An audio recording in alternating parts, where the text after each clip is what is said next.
제 소속팀 토트넘과 브라질 국가대표팀의 플레이 스타일은 너무도 다릅니다. 제가 최선을 다했지만 결과가 좋지 않아 아쉽게 생각합니다. 가장 큰 차이점은 두 팀의 캡틴은 전혀 다른 리더십을 가지고 있다는 걸 다시 한번 느꼈다는 것입니다.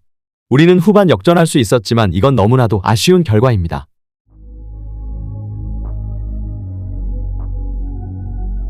지난주 있었던 북아프리카의 강호 튀니지와의 경기에서 압도적인 모습을 보여주며 4대0의 완승을 기록한 자랑스러운 대한민국 대표팀. 특히나 대한민국 국가대표 유니폼을 입고 데뷔골을 기록한 이강인 선수에 대한 극찬이 쏟아졌었는데요. 소속팀 파리 생제르맹은 공식 SNS를 통하여 누구보다 빠르게 이강인 선수의 소식을 전해 큰 화제가 됐었습니다. 지난 아시안게임 금메달 당시에도 이강인 선수와 대한민국 아시안게임 대표팀의 금메달 획득을 진심으로 축하합니다라는 메시지로 월드컵에 우승한 역대 최고의 축구 스타 메시한테도 하지 않았던 행동을 하고 있다며 놀랍다는 반응을 보였었던 프랑스 언론들은 이번에는 이강인 선수의 멀티골 활약을 또다시 발빠르게 전하는 PSG의 모습에 그들은 이강인의 너무나도 진심이고 하루빨리 그의 소속팀 복귀를 바라고 있는 것으로 보인다는 평가를 내놓았습니다. 이제 대한민국 대표팀은 10월 두 번째 A매치인 베트남과의 경기를 앞두고 있는데요. 북아프리카의 강호이자 아시안컵 토너먼트에서 만날 가능성이 높은 중동팀들과 비슷한 플레이를 구사하는 튀니지와의 경기는 유럽을 제외하고 선택할 수 있는 최고의 팀이라는 평가를 받았었지만 박항서 감독이 떠나고 완벽히 몰락해버린 베트남과의 경기는 사실 대한민국 입장에서 귀중한 시간을 낭비하는 것이 아니냐는 반응들이 쏟아졌었습니다.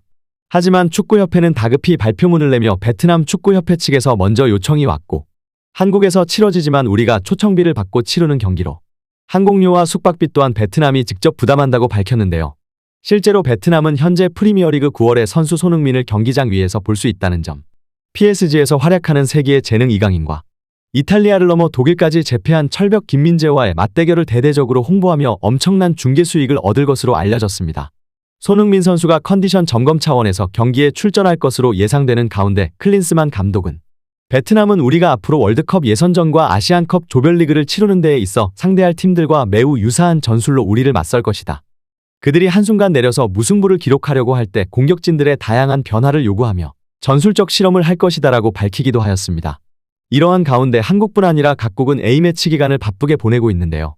해리케인이 국가대표팀 캡틴으로 있는 잉글랜드는 호주와의 평가전에서 기대 이하의 모습을 보여주며 1대0의 신승을 거두는 데에 그쳤고 특히 축구도사의 모습으로 도움 선두를 달리고 있는 매디슨의 패스를 계속해서 날려버리는 잉글랜드 국가대표팀 공격수의 모습에 잉글랜드의 가장 큰 문제점은 소니가 없다는 것이다.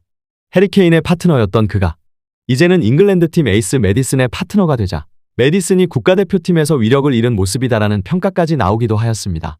이러한 손흥민 아리를 하는 국가는 잉글랜드만이 아닌 것으로 밝혀졌습니다.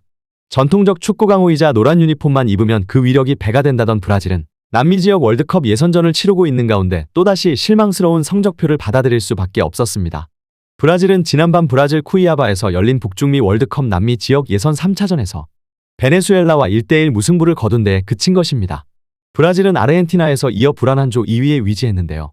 무엇보다 이 경기가 충격적이었던 것은 무난한 승리가 예상되었던 7위 베네수엘라를 상대로 네이마르, 비니시우스, 호드리고와 함께 히샬리송이 출격했지만 단 한 골을 기록하는 부진한 공격력을 보여주었고 후반 40분 베네수엘라에게 동점골을 헌납하며 허탈한 무승부를 기록한 것입니다. 특히나 히샬리송은 한 달 전 토트넘 후스퍼에서 득점포를 가동했지만 여전히 브라질 축구대표팀에서는 오랜 기간 골맛을 보지 못하고 있는데요. 브라질 매체 이스토에서는 히샬리송은 한동안 좋은 모습을 보여주지 못했다. 그리고 이는 브라질 축구대표팀에서도 이어지고 있다며 히샬리송이 마지막으로 득점한 건 지난 2022 카타르 월드컵 대한민국과의 16강전이었다. 이후 크로아티아, 기니, 세네갈, 볼리비아, 페루, 이번 베네수엘라전까지 6경기 동안 침묵하고 있다. 히샬리송은 점점 더 선발 자리를 위협받고 있다.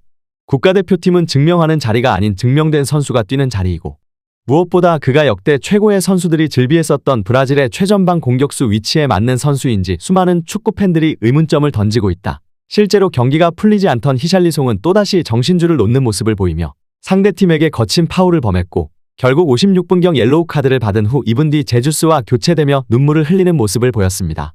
히샬리송은 토트넘에서와 다른 플레이에 본인 자신에게도 몹시 화가 난 것으로 보입니다.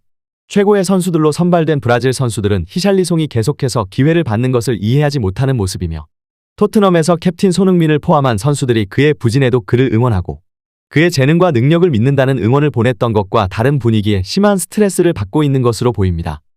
이것은 바로 경기장 위에서의 경기력으로 나타났으며 포스테코글루 감독과 손흥민이 몇 달 동안 정착시킨 왼쪽 윙포워드로서의 역할을 다시 소화할 수 있을지 의문까지 드는 상황이다. 히샬리송은 최전방 공격수로 거친 프리미어리그의 수비수들을 상대하지 못하고 계속해서 넘어지는 모습을 보이자 결국 900억짜리 벤치 멤버로 전락하며 손흥민 선수의 원톱 플레이를 감상할 수밖에 없었는데요.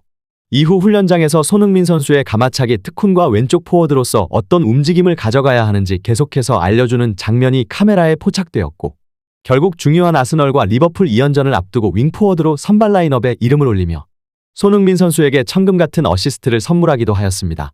지금 히샬리송에게 필요한 것은 네이마르나 비니시우스 등 천재적인 재능과 기술을 갖춘 동료들이 아닙니다.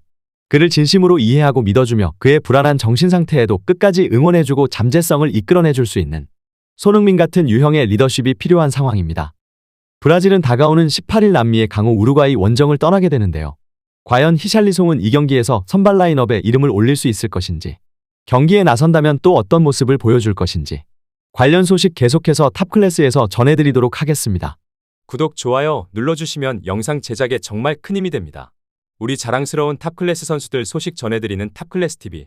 구독, 좋아요 눌러주시고 시청해주신 여러분이 오늘의 탑입니다. 진심으로 감사합니다.